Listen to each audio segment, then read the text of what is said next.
Thanks for joining us for the Changing the Industry podcast, where we try to effectuate change for the better, one conversation at a time. Part of that change is providing help for those that need it. This is why we've partnered with the Institute for Automotive Business Excellence. Whether it's help with sales, operations, or just getting your numbers in order, these folks are some of the very best in the industry. And for our listeners, they'll sit down with you and go over your strengths, your weaknesses, and the opportunities that are in front of you. They'll create a customized plan for how to move forward, absolutely free. That's right, free. And if your plan includes one-on-one coaching, they can also help you with that. There's no hard sales pitch, no obligation, just honest help from honest people. So if that's something that you think could benefit you, make sure you click on the link in the show notes. And now, on to the show.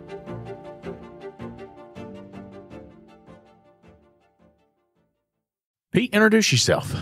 Well, my name's Pete Bradley. I work for a company called Gutmann, who produce diagnostic equipment and other workshop equipment as well, like headlight aiming devices, that sort of thing. My start was in the British Army, where I repaired tanks. Really? Yeah, repaired tanks. I've been around engineering all my working life, really. Right. And I then left. Ended up being an instructor at the School of Electrical and Mechanical Engineering. Okay. And enjoyed that. So I went and did another training job with the RAC, which is the Royal Automobile Club. Okay. And they are they're sort of the roadside assistants. Okay. And did various jobs for various manufacturers, training jobs, that sort of thing. And also then got offered the job to go to Germany. That was in 99. Okay. So 2000, I sold my house, changed wife, changed jobs, changed country. Changed everything all at once. Yeah, all at once. Yeah. When you're going to do it, then why not the whole hog? And I then moved out to Germany. Okay. I've been there ever since. Really? Yeah. So I did 13 years with Heller. Okay. So I introduced into Heller technical service. So that was training, hotline, technical information, and also started researching about diagnostics. So let me ask you this. Yeah. Because a lot of the people, right, we might have a lot of young listeners. Yeah. Yeah. And we were, today they had the shop owner panel and they talked about some of the shortages of skilled tradesmen, right? Yeah, exactly. Yeah. And so one of the things we hear a lot is, well, I don't want my kid to just grow up and be a mechanic, right? Yeah. Yeah. But how did you make this transition? How did you end up at Hello? What was that transition like? How did you get there? Opportunity and good fortune, I suppose. But when I left the Army, I applied for a few jobs, all in engineering, because I did my Bachelor of Engineering in the UK as well. And I had, I think, 20, 25 jobs that I could have done. Okay. One was in oil. Right. You know, could have been a grease monkey. Could have gone any which way. Yeah, exactly. And then so I chose the path maybe of least resistance, because I'd done training for 5 years, so I knew how to do it. And I thought, I'll just flop into this job and see if anything else comes up. I've been there ever since. Wow. You know, the transition to Heller was after the 5 years with the Royal Automobile Club, where I was the training development manager. Okay. Developing training and things like that. And that was also my first taste of association work, because I was involved in developing training courses for the Institute of the Motor Industry. Really? Yeah. So I actually developed the air conditioning qualification course in the UK that is still running today. Really? Yeah. Well, so like that is such a interesting story. When you look at the training that you see here in the States, how does it compare to the training that you have there? What well, I do the World Pack STX. Rob Meller, who's we're quite good friends. I've been there 4 or 5 times now. Okay. And I've run maybe 3 or 4 classes on ADAS, CAN bus systems, and also, what else did we do? I did a lighting one before the Matrix Beam, right. and also battery electric vehicles. Okay. They're 4-hour classes, as you probably know. Yeah. And you get as many students as you can get into the room. And what I see is I don't think there's any difference when you're down at that technical level. Okay. You've got to make the training fun, otherwise it doesn't really work. Absolutely. The people in the audience over here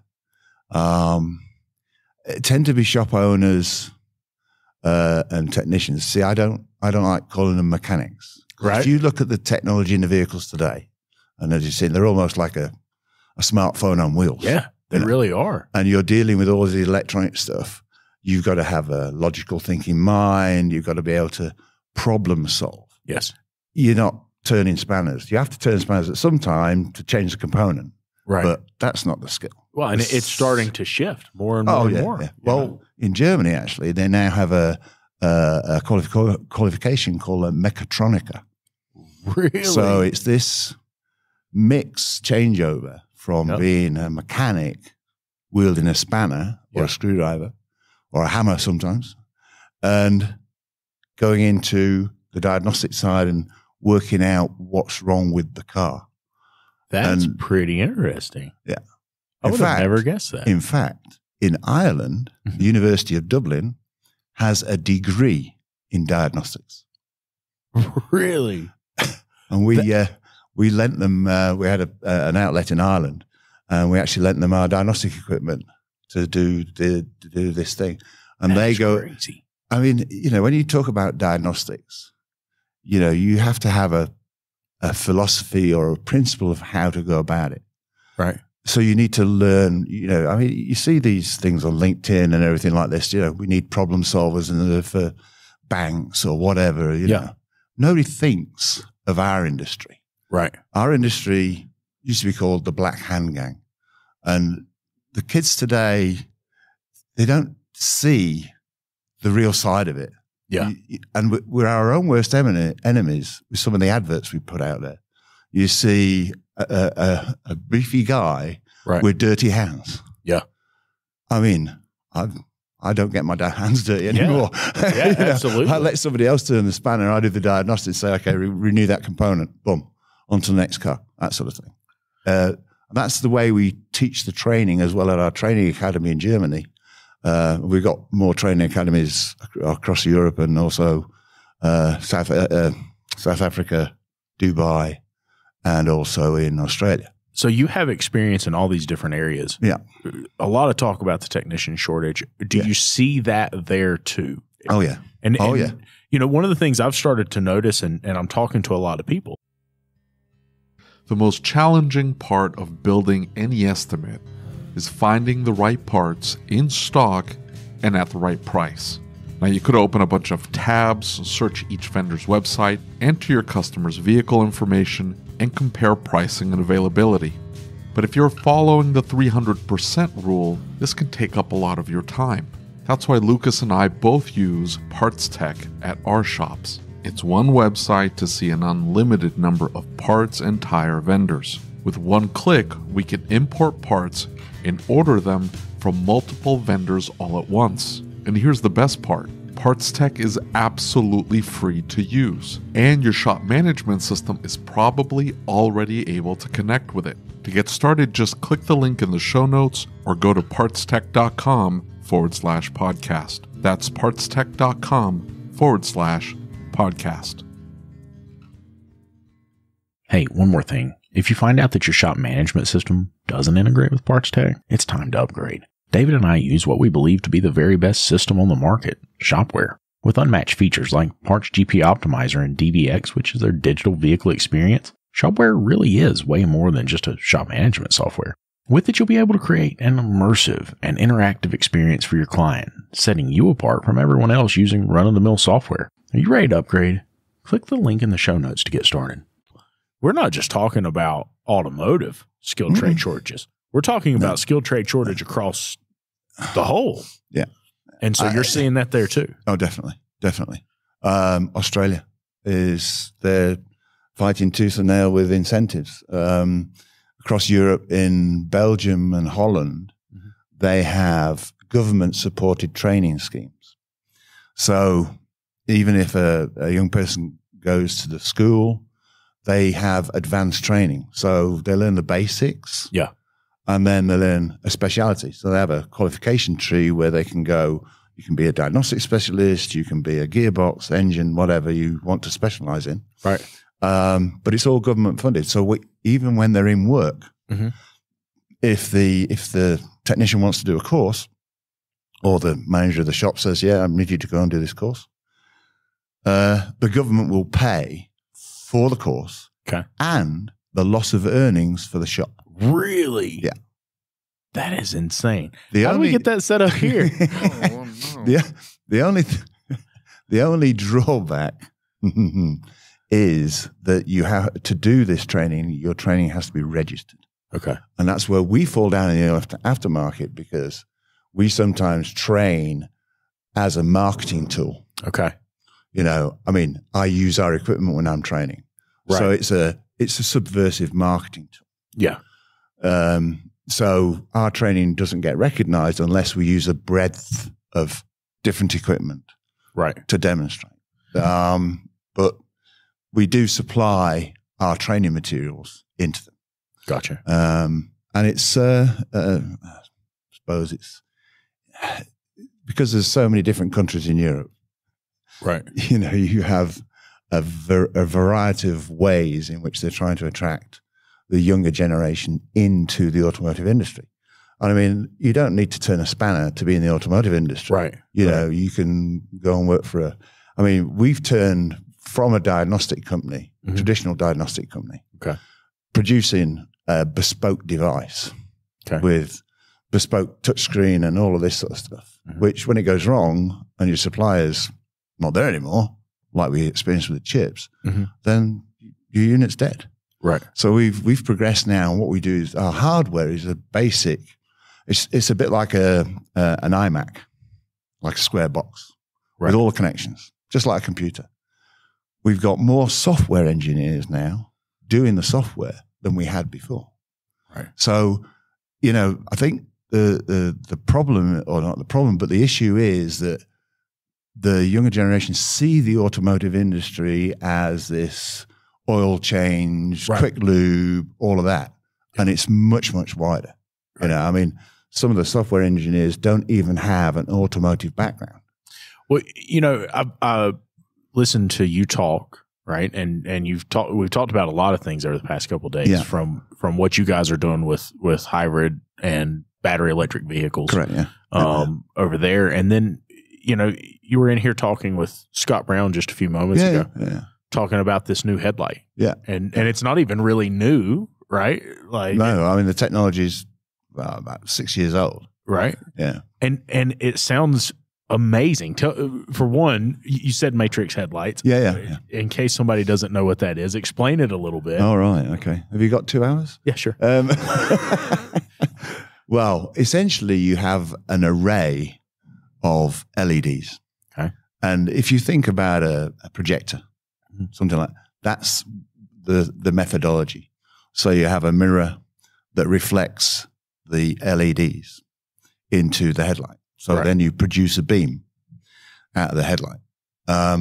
What you do then is you electronically control that array of LEDs that can be up to 120 per headlight, whatever whichever way it's working. But you control those and you can dim them from 0 to 100. Each one of these, let's say 90 LEDs. Right. So with that, having that, and it's not a 1%, 2%, it's a constant dim or whatever.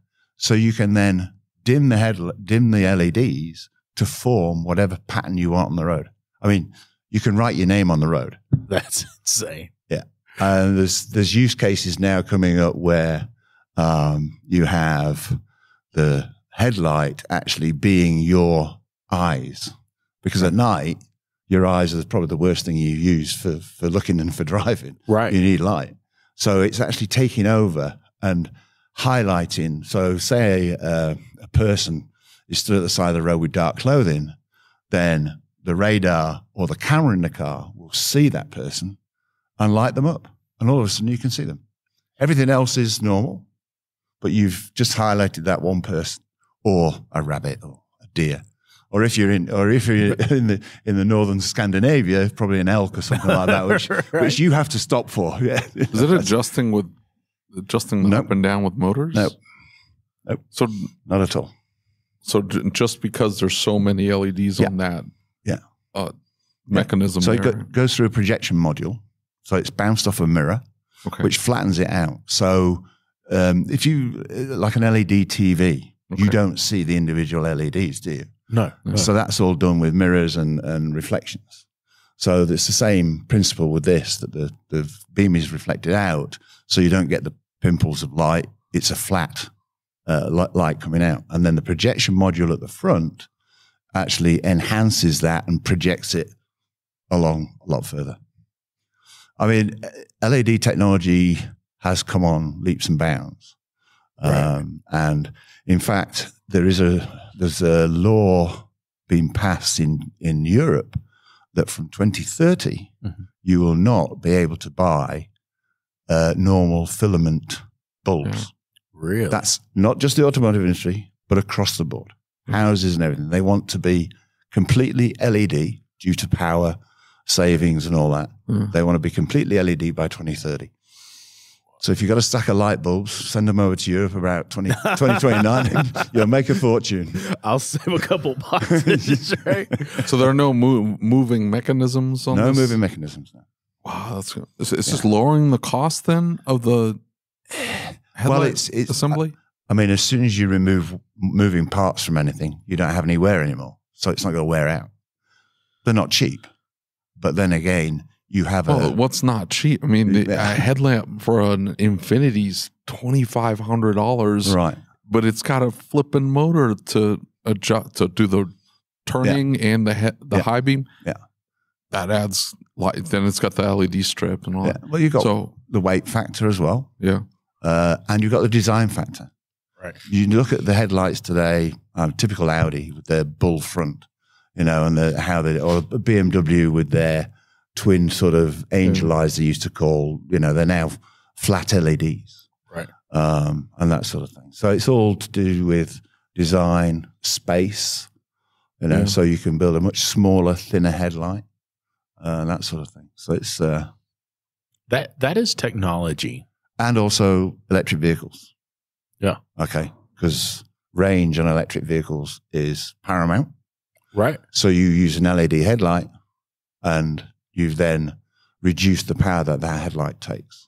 Well, and it seems that system or that configuration could optimize lower light output and make it more effective where it's important for that light output to be. So therefore using even less energy than what – I mean, it almost seems like 15 years ago that would have been unheard of. Yeah. Right. I was Audi's been talking about LED and adding design. Well, 2012 was the first full LED. In fact, the first full LED headlight was in an Escalade over here. Really? Yeah. That was the first full, and that was 2011. Well, they weren't very reliable. They were turns. Yeah, there wasn't the matrix technology or anything like that. That's developed. Well, I was sharing a story that one of the first World Pack training classes I ever went to was one that was taught by a gentleman, and Ian Levy was there. And Ian jumps in and starts talking about Mercedes-Benz body. And he's talking about the multi-beam. Yeah. And there were people in that class who got up and said, if this is where we're going, I'm done. I'm out. Yeah, but it's exciting.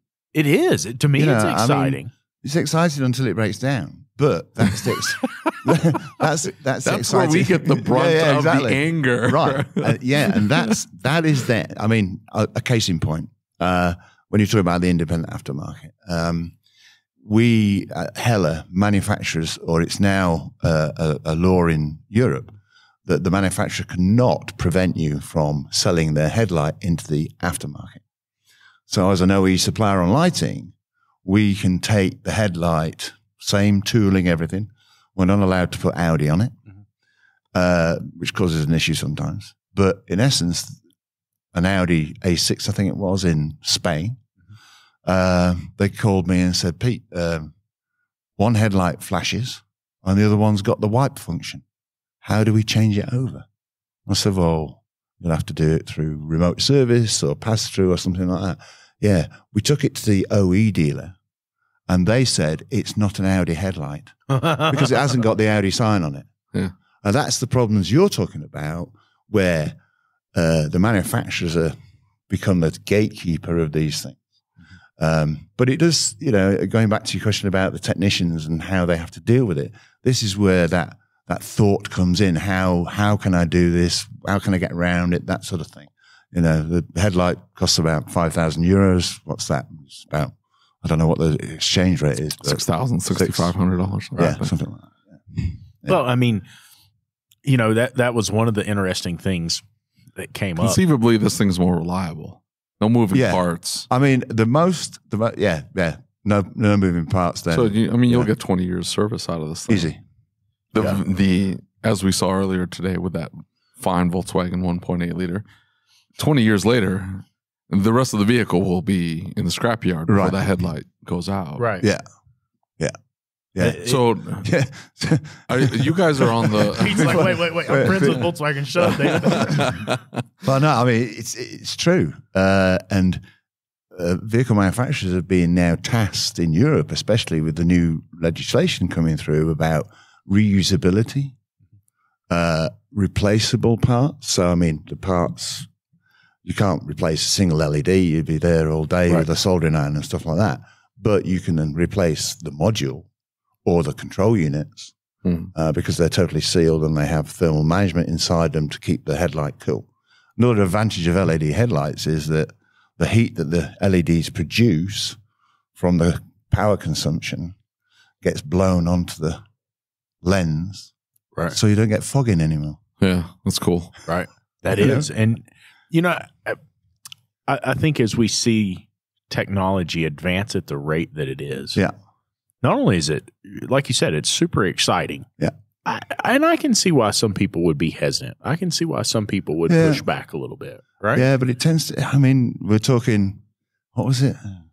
I think it was something like 35 million people in Germany have never been on the internet. Really? And they're called the non-onliners or something, I think they call them. And they're the 65 to 77 age groups.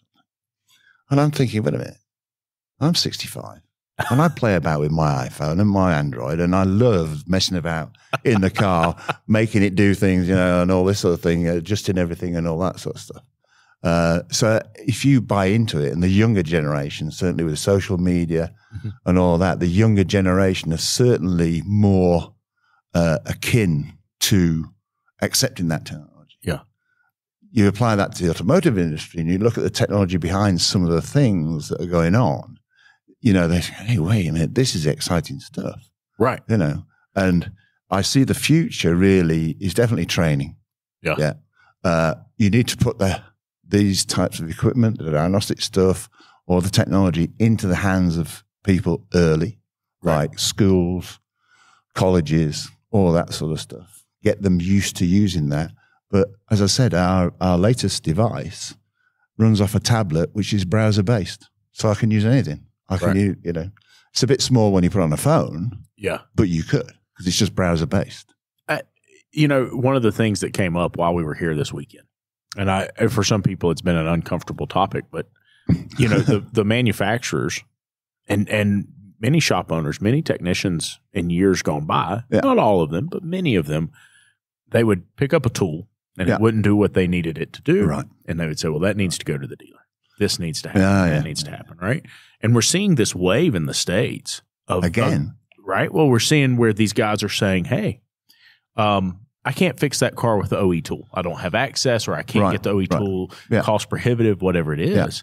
And they're coming up with ways around that. Right. And one of the big conversations that happened here was, hey, there's a lot of people using these hacked tools or these clone tools or whatever it is. Yeah. And I think it poses a new challenge in some ways for that software market or for the OE. There's guys in the US now doing EEPROM, right? Where they're taking the board apart and they're saying, okay, I can't get this component.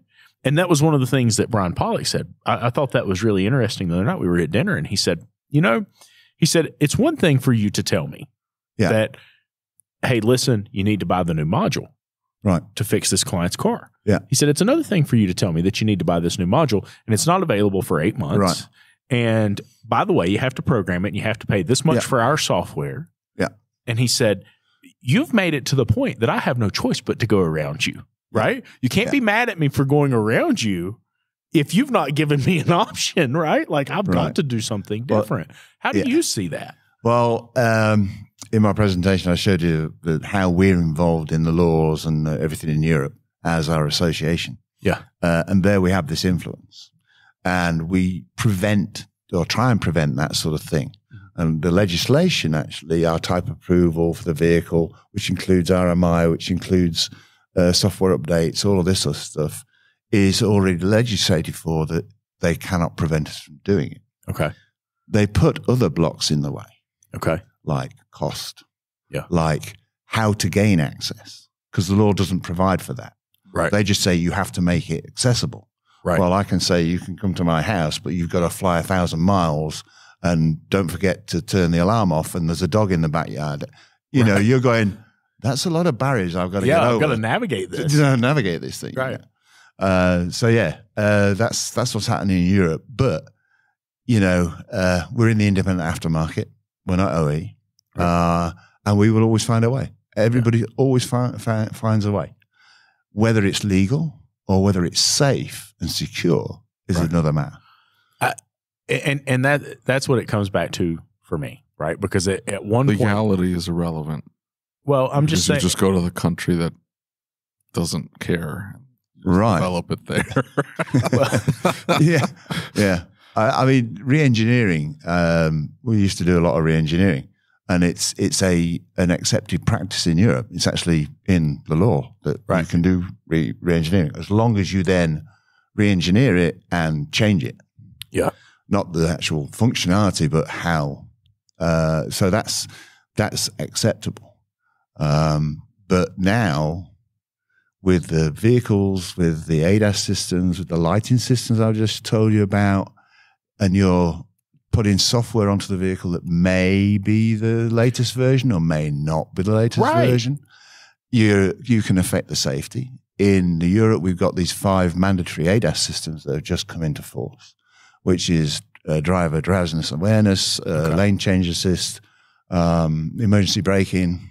They were thinking of putting an alcohol test in the car as well, but they've talked about doing that here. Yeah. So, you know, that was then not scientifically, it would be possible, but you get a lot of false readings. So they disbanded with that.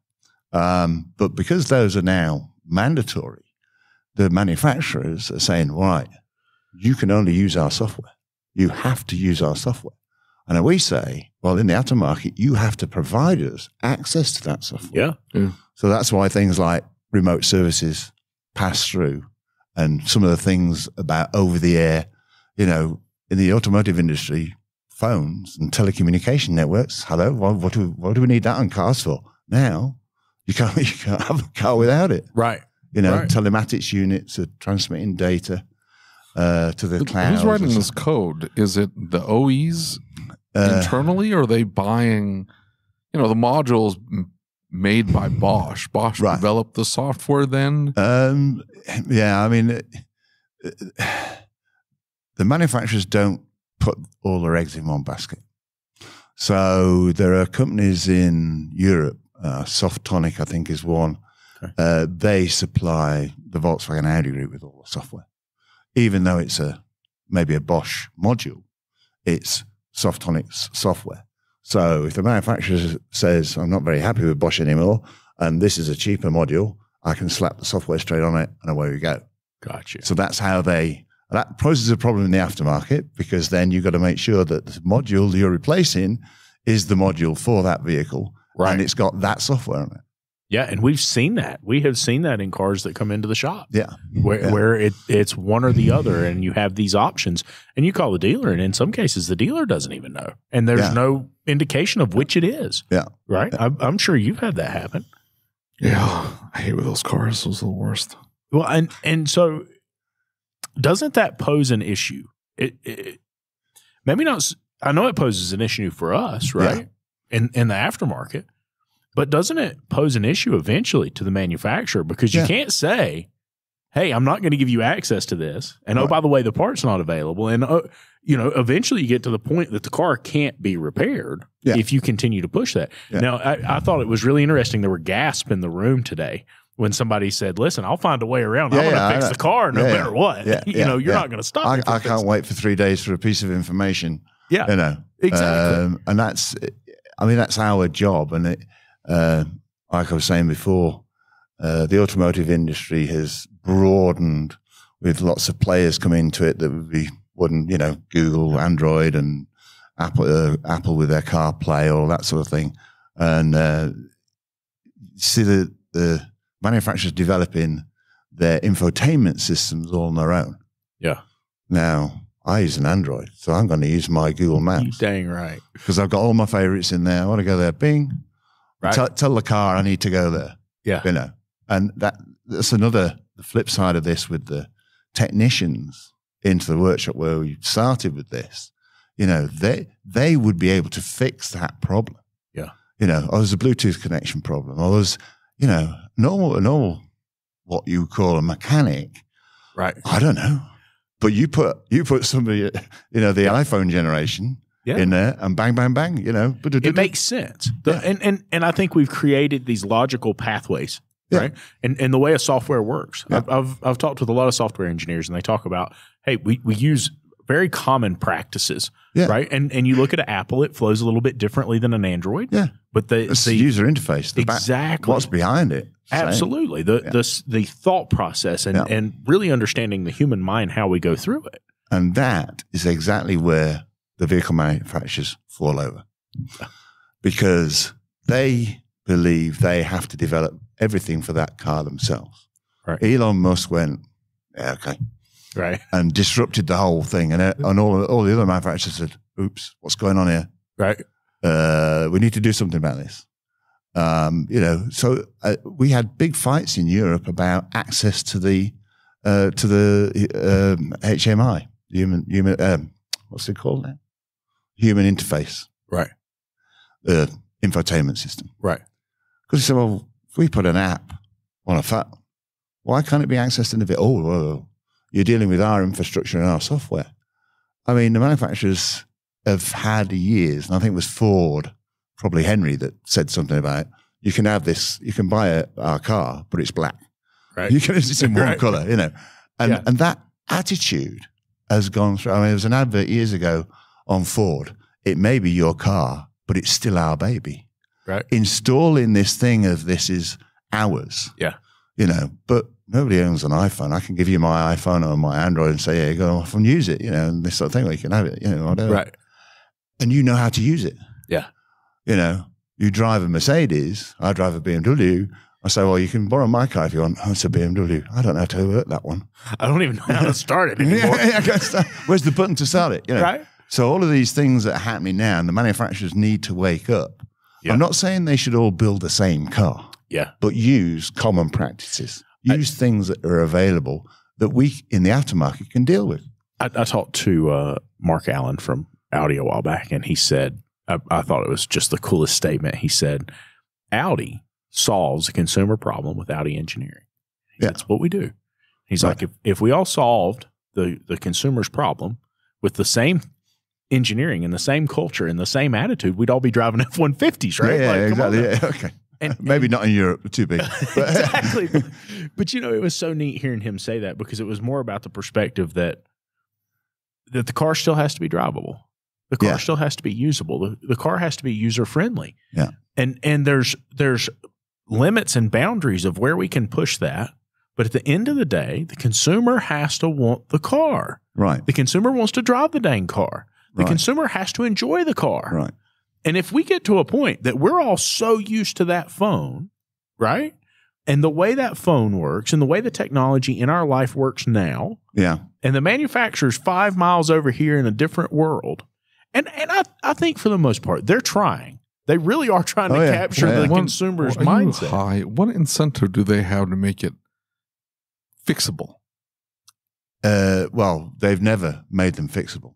That was the whole point. You know, I mean, but they don't have any incentive to do so. They want the car to be functional for whatever warranty period, right? And then go get another one. Yeah. Look at Apple does that. Yeah. They make them great until the new one comes out, and all of a sudden your phone gets slower, and they're like, Battery's "Oh, well, going out quick. we're saving the battery. That's what we're doing." Yeah. No, you're not. You're forcing me to go get the new one. Yeah. The manufacturer's going to do the same thing. But I mean, it's an interesting point about the way phones, and you can actually make a comparison or an analogy between them. You know, my phone is getting slower, my car's getting slower, or it's feeling tight. So I'll change the car, I'll change my phone. You change your phone a lot easier than you do changing your car because of the investment. Yeah. The shift now is to lease it. I lease my car. Why would I want to own it? I did when I was young. I wanted to own my car. This is my car. The attitude has changed to that, I think. Yeah. You don't need to own that car anymore. And the younger you are, the more that is prevalent, you know. Right. So you get this shift. And you know, it's my method of getting from A to B. So you talk about mobility instead of owning a car. Yeah, it's a means to an end. It's not an investment. It's not a... And it's never been an investment, but I think that I don't know. Shelby GT is an investment. Yeah, that's a fact. That's a fact. I think, you know, you're right. At some point, everybody kind of wants to own it, or at the very least, avoid the payments. Yeah. But if they get comfortable, I mean, Cadillac rolled out their subscription-based ownership or subscription, and all the manufacturers are trying subscription models. Yeah. They've all been rejected, but I mean, they're not going to keep trying. Oh, I'm sure they're going to keep trying. And so the planned obsolescence is probably the most interesting factor of that. And, you know, me and you talked the other day. Yeah. And we were talking about EV. Yeah. And you know, we've heard these stories.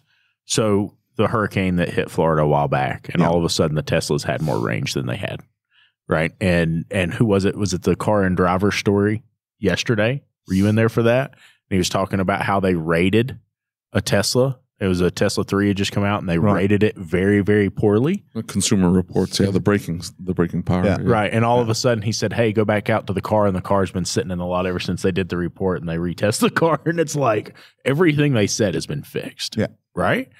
And so you're kind of working on something neat in Europe on this front of selling used EVs. Yeah. Because that was really interesting to me, because I don't think any of us have thought about that. Well, yeah. I mean, there's two things in there. There's the updates with I can't remember which manufacturer it is now, but they do their updates through the charging system. I think it's BMW. Okay. So if you've got one of their boxes, that charging box is connected to the internet. Yeah. It's then connected to the car, so they just drop software updates and check the car while it's charging. Right. You know, but you talk about that's sort of the new ones. Right. If it's connected to a non-BMW charge point, then it's not going to do those updates because they haven't got access to that network. But when you're talking about the actual battery, the batteries are coming on leaps and bounds. They're getting smaller. They're getting higher capacity, which gives longer range. Right. And most batteries are only using 80% of their power. Wow. All right. Because exactly Tesla had a longer range. They just allowed it to increase the capacity to 90%. Why did they do that? Because of the thermal management. Okay. Because the batteries have to be cooled. So the battery now becomes like your internal combustion engine. You know, you go to buy a second-hand car, the first thing it says, how many miles has it got on it? Oh, it's got 200,000. Oh, right. Oh, price is coming down then. Price is coming down. It will be the same with EVs, but you haven't got an engine that you can say it's, so what is the highest wearable part is the battery. Okay. So you ask how many miles has it done?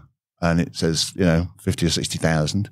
You can't relate that to what the battery state is. The reliability. The reliability of that battery. So second-hand cars will now have to be evaluated, and there is going to be a law passed in Europe where on the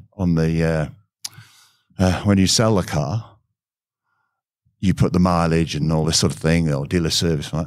There will be, for EVs and plug-in hybrids, there will be a SOH value, state of health. How healthy is the battery? Okay. This is determined by lots of factors, capacity, charge rate, how often it's been charged, and all this. And all these things are logged anyway. Right. So in Europe, there's going to be a new Euro 7 for our emissions. And in that now are battery electric vehicles state of health. So 5-year-old cars must have more than 80% state of health. 8 years and older, 70%.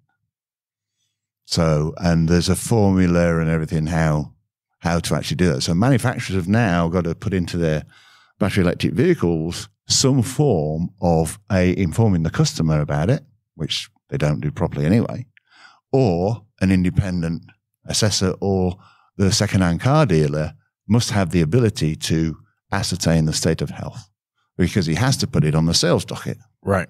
This EV has done 80,000 miles, but has a state of health of 85%, 90%. You're going to buy that car because it's way over for the mileage. Right. You know, but if it says 60%, he's not going to be selling that car. Right.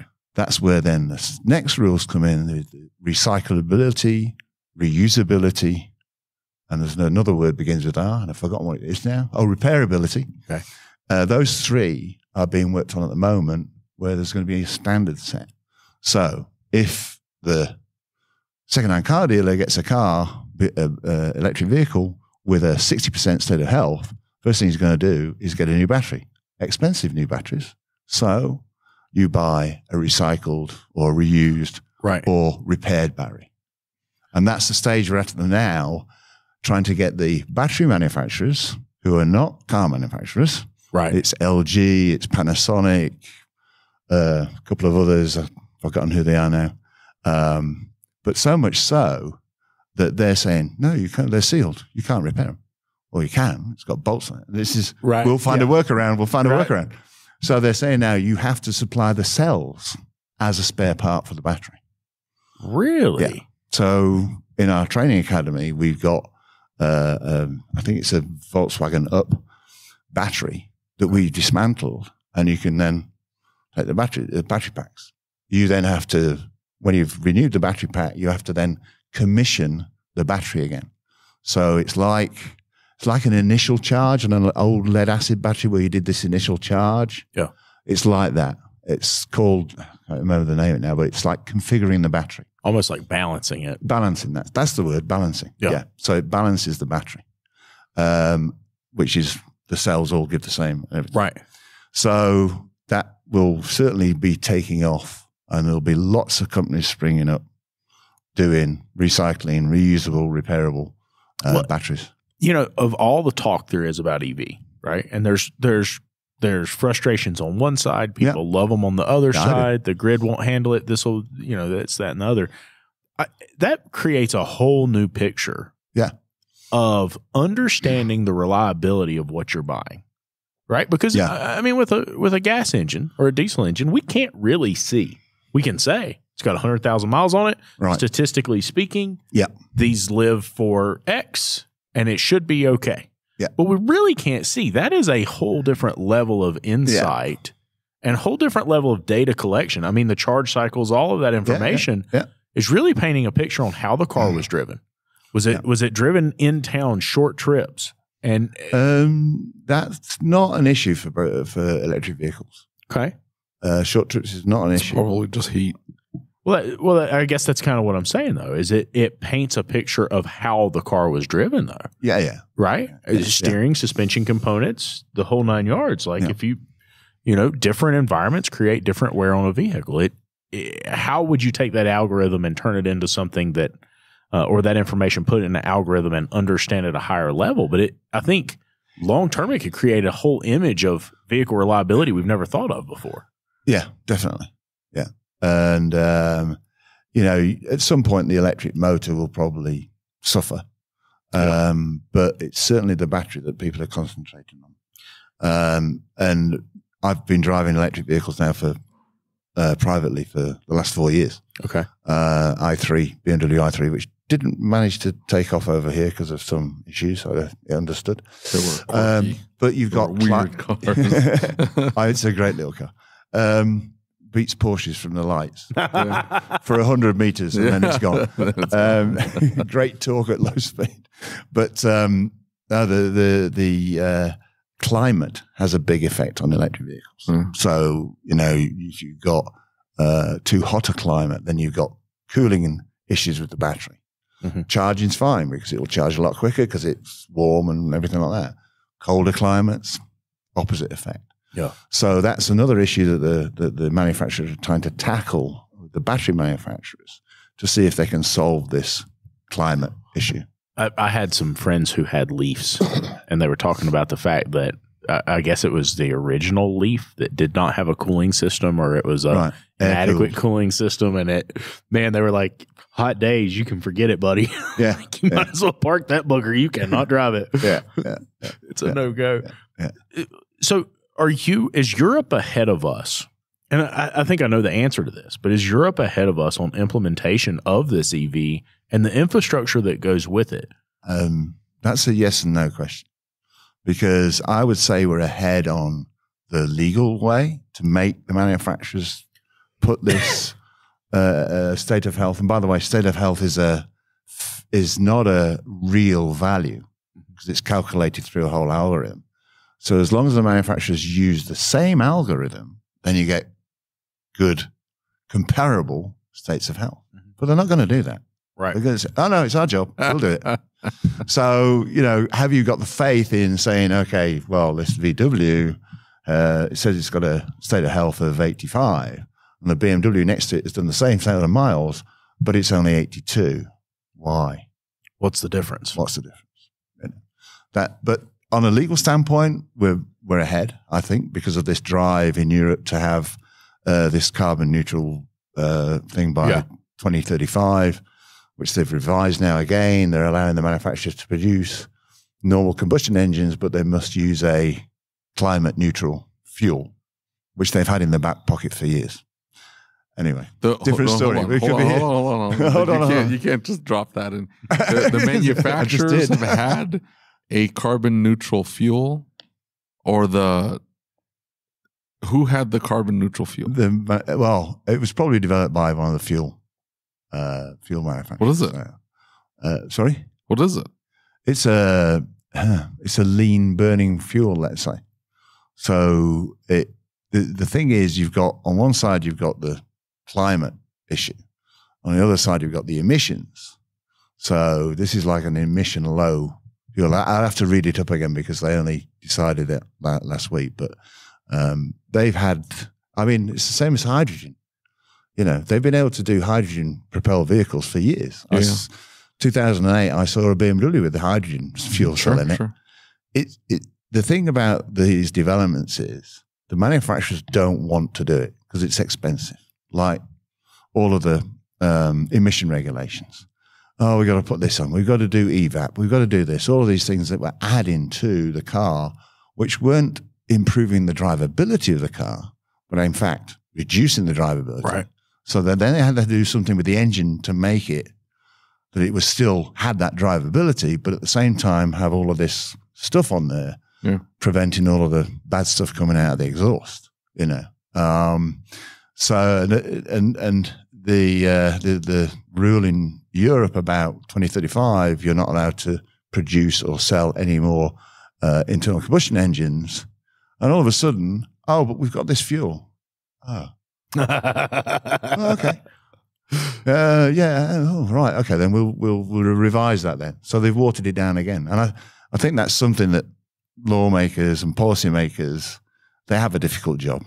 Yes, but sometimes they need to stand by what they say and say no. If too late, for no other reason than just saying we're going to do what we said we're going to do. Yeah, this train has left the station and you're not changing its direction, but they do. Do you think that they're allowing that change because they look at infrastructure, they look at another piece of it, and they say, "Oh man, we promised this, but no. I mean, some of the things that come out, but back to your question about infrastructure, big cities, fine. No problem with the power grid, all of that. But you get out into the country and it gets less and less and less. And actually in Germany, you're only allowed to do 11 kilowatt chargers. So your car's sat there for quite a while. Right. Another thing with durability that I was going to mention, but we changed the subject a bit. The fast chargers, everybody's saying, oh yeah, I can get my car. The new Audi advert is, I think, 20 minutes or 5 minutes, something. Yeah. Bad for the battery. Yeah. It's like me trying to feed you a 20-pound steak in a second, exactly. Shoving it in there and you're going to go, ooh. Right. So it's, and that's, in fact, in the Tesla manual, it says that if you do 3 fast charges, you must do 5 normal charges afterwards to balance the battery back again. So that's very telling. Yeah. But the infrastructure, you got to read the back page on that or the small print. Well, the consumer goes and gets in the car and just expects the car to do whatever they expect it to do. Yeah. They don't read. They don't. No. We were talking to somebody earlier talking about the new technology in the car. Actually, it was yesterday. It was the keynote speaker from today. And talking about he gets in the car and drives it. Right. Well, he doesn't understand what all of these features are. Should he? Yeah. Right. And the terms of service, David always loves to point out that nobody reads the terms of service, right? Like, yes. Why are you asking me again? Yes. Yes. Oh, I gave my life away. Okay. Yeah. My bad. They got my firstborn. Shoot. I didn't realize. I didn't read. Sorry, guys. And I think that is something that when you transition to a new technology. Yeah. But it's not only in the automotive industry, it's everywhere. Yeah. And getting back to the original, one of the original ones where would you say to a young person, get into the automotive industry? I'd say yes, because it's exciting, but maybe not in a workshop, but maybe in some form of development. But you need to start in the workshop to progress to that, to get the experience of what happens at the sharp end. Yeah. Yeah, what happens when this vehicle fails? And then when you then progress up and say, I'll go and work for a software company that's doing automotive because I've seen things there that could be improved. Yeah. And take that knowledge with you into I didn't plan this. I didn't plan to be sat in, where are we? Albuquerque. Right. Doing a podcast 25 years ago. It just sort of happened. And I think people, the younger generation, have a lot of choice. Yeah. But if somebody said to me, persuade me to come into the automotive industry, well, we've been talking about it for the last hour. All the technologies, all the new things that are coming out, self-driving cars, all those things, electric vehicles, all of those things are just something that's exciting and, you can get your teeth into it. And if you can improve that, by going down that career path, and that's got to be a good thing. Definitely, and I think that is so much of what we're missing is they don't understand that they can have an impact. Right. Yeah, and I don't think parents understand that they can have an impact. I think parents they want them to be lawyers and politicians. We've got too many of those people earning a lot of money and not really saying anything. I mean, right. Yeah. Well, and why is it that we want them to do that? We want them to have a good paying job. We don't want them to break their backs like we did. There's all these variables. But if you don't understand what the automotive industry is today, right, you have to take a hard look at what it is because it is not what it was. No. Now, listen, there are still guys out here grunting in repair shops. Yeah. There are still hard times in the automotive repair world. There's no doubt. Yeah. But the future looks much different than it's ever looked before, right? And the slide yesterday, we've talked about this in the past. The slide yesterday said there's going to be more change in the automotive industry in the next 10 years than there has been in the last 100 years. And we've been saying that for the last 25 years, right? And I think it's accelerating. I think it's getting faster and faster. Well, I saw a graph actually of when this kick point started, and it was the Industrial Revolution. And it starts like this, only this is the whole thing. And then it just goes, Yeah. And I think we advanced in the last 10 years more than we advanced in the last 50. Right. So 5 times the rate of advancement that we had before. Right. Something's going to fall over. There was a keynote, or it wasn't a keynote, it was a TED Talk a long time ago, and it was by a guy named Ken Robinson. Right. And I thought it was so interesting because he was talking about how we educate children today. Yeah. And he was talking about we still educate them like we did in the Industrial Revolution. And it was that they were on an assembly line, and the most important thing was their age, and that's how we look at it. Yeah. And I think about that a lot because I wonder if a lot of the problem with the skilled trades, a lot of the problem with the automotive, and the reason people aren't getting into it has way more to do with how we're educating people and how we're setting the values and the keys that they look at than anything else, than the trade itself. Yeah. And hearing you say, hey, we've got the same skilled trade shortage you have. Yeah. And for so long, we've been trying to pinpoint what the issue is here in the States and say, well, it's probably this or it's probably that. It might be pay. It might be this. It might be that. But I mean, at this point, we're throwing darts at the wall and hoping we get the right one. I mean, I was in Beirut. I was in Beirut doing some training, for some diagnostics. And I was talking to one of the guys who owned a shop in a multi-story car park. Right.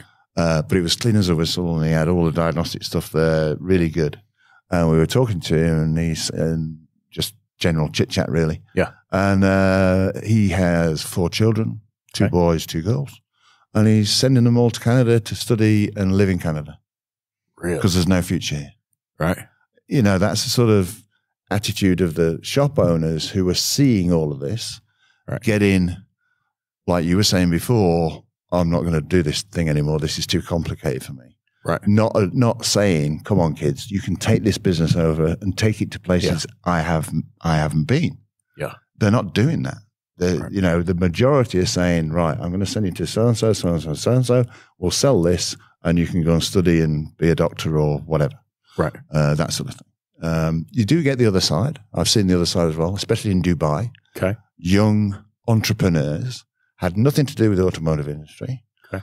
Goes in, buys a shop, and decks it out with everything. And he's repairing Lamborghinis, Bentleys, Jags, and all of those cars, high profile cars, because it's a country to be in to do that. But he's got all the equipment, everything. He says, and his technicians do, I think he said, 2 to 3 days a week, 2 to 3 days a month training. Wow. Obligatory. They don't do the training. They're not out, but they docked pay. I mean, they have a different system over there, but he's managing it like a business. Yeah. And not like, oh, I've just flopped into this auto repair business because it was easy and now it's got complicated. I don't want to do it anymore. Well, I think that the exposure to the business, right? So if you're in the business, if you're a repair technician, if you are a shop owner, the exposure to that, what do you want for your kids? You want a better life than what you have, right? At the end of the day, I think that's what we're all working for. Yeah. And so I think the exposure to the business, the exposure to the problems and the struggles, like when you're really thinking about your children, you're focusing on what could be very best for them. How can I set them up for success? And so being exposed to the problems, right? There's days, I mean, we're shop owners, right? And we experience stuff sometimes and it's just like, I cannot believe this is happening. This sucks. And so when you experience that, what do? You try and protect them from that, but it's not a 30,000-foot view that says you can build generational wealth with this. Right. Yeah. You're right there, but I don't think that's what you just described it happens everywhere, in every job. Yeah. You're always going to have a fall over or you're going to lose the business or you're going to make a bad decision. And the way in which I see repair shops in Europe developing is more in the lines of what used to be over here where you had your transmission shop, your engine shop. Now we're seeing workshops saying, I'm going to do VAG. That's it. Okay. Nothing else. And that creates then opportunities for others to say, well, if you're doing VAG in this area, I'll do Ford and maybe some French mate. You don't have a rear anyway. And then they form a cooperation. So if a Renault or a Ford drops into the VAG, he just says, okay, no problem, we'll take it. He takes it on and he gives it to his friend in the Ford shop. Right. That's the way in which we see it developing because of the diversity in the vehicles between the manufacturers. Are we too adversarial for that, David? I think we're too adversarial. Yeah.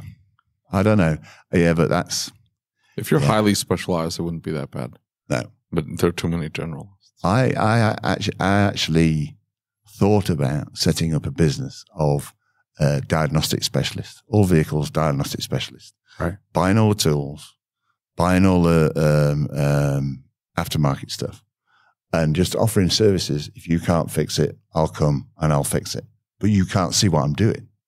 Right. The car is mine, and you put blinds around it, and I'll get it fixed, or I'll tell you what you need to do to fix it. Right. This is the price per hour or whatever, and away you go. But I've stuck to the job I'm in now, so it looks like it worked out pretty well for you. It did, yeah. Thank you for listening to the Changing the Industry podcast. If you enjoyed the show, do us a favor and leave us a review on your favorite podcast player. And don't forget to set it to automatically download the latest episode.